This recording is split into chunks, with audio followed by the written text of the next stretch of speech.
Welcome to my recipe ballot.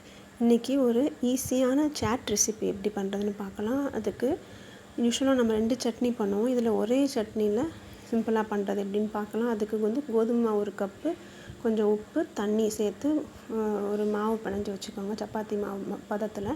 இது கையில் ஒட்டாத அளவுக்கு பிணைஞ்சிக்கணும். இல்லைனா அந்த இது அந்த மொறுமொறுன்னு கிறிஸ்ப்ஸ் இருக்கும்ல, அது பண்ணுறதுக்கு. ஸோ இதில் உருண்டைகளாக உருட்டி வச்சுட்டு இது சப்பாத்தியாக நல்ல தின்னாக சப்பாத்தி மாதிரி தேய்ச்சிக்கணும். அதுக்கப்புறம் இதை நீங்கள் ஒரு கத்தி வச்சு ரெக்டாங்கிள் பீசஸ் மாதிரி நீங்கள் வெட்டிக்கோங்க. வெட்டி எடுத்து வச்சுக்கணும். இது கொஞ்சம் ஈஸியாக நம்ம வீட்டில் இருக்கிற இன்க்ரீடியன்ஸ் வச்சே பண்ணிடலாம்.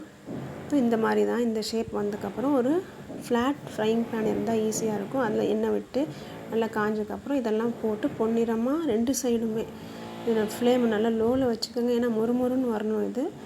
ஸோ 2 சைடும் நல்லா ஃப்ரை பண்ணி எடுத்து வச்சுக்கோங்க. இதுக்கப்புறம் நம்ம ஒரு சட்னி செய்யலாம். இந்த சட்னி ஒரு சட்னிலேயே இனிப்பு, புளிப்பு, காரம் எல்லாமே இருக்கும். அதுக்கு 1 டேபிள் ஸ்பூன் எண்ணெயில் கொஞ்சம் கருவேப்பிலை, மஞ்சள் தூள், மிளகாத்தூள், மல்லித்தூள், அப்புறம் ஜீரகத்தூள், மிளகுத்தூள் இதை சேர்த்து மசாலா கருகிராமல் பார்த்துக்கோங்க. ஃப்ளேம் வெரி லோவில் இருக்கட்டும். இல்லைன்னா நீங்கள் ஆஃப் பண்ணிவிட்டு கூட அப்புறம் ஆன் பண்ணிக்கலாம்.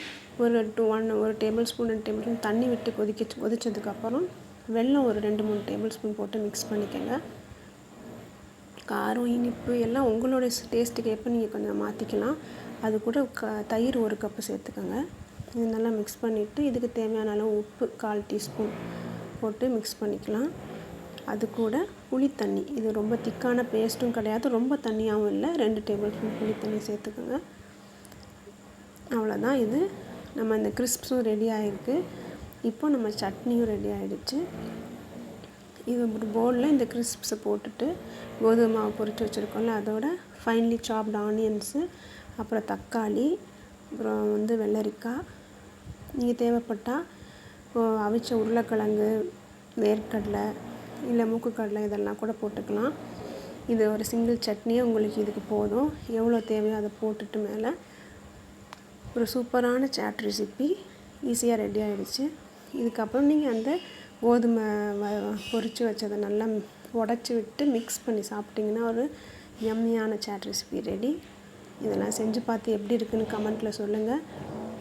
உங்களுக்கு எல்லாருக்கும் பிடிச்சிருக்குன்னு நினைக்கிறேன். இது ஒரு ஈவினிங் நம்ம பிள்ளைங்களுக்கு செஞ்சு கொடுக்க ஸ்நாக்குக்கு ஒரு நல்ல ரெசிபி. ஸோ லைக் பண்ணுங்கள், ஷேர் பண்ணுங்கள், சப்ஸ்கிரைப் பண்ணுங்கள். தேங்க்யூ.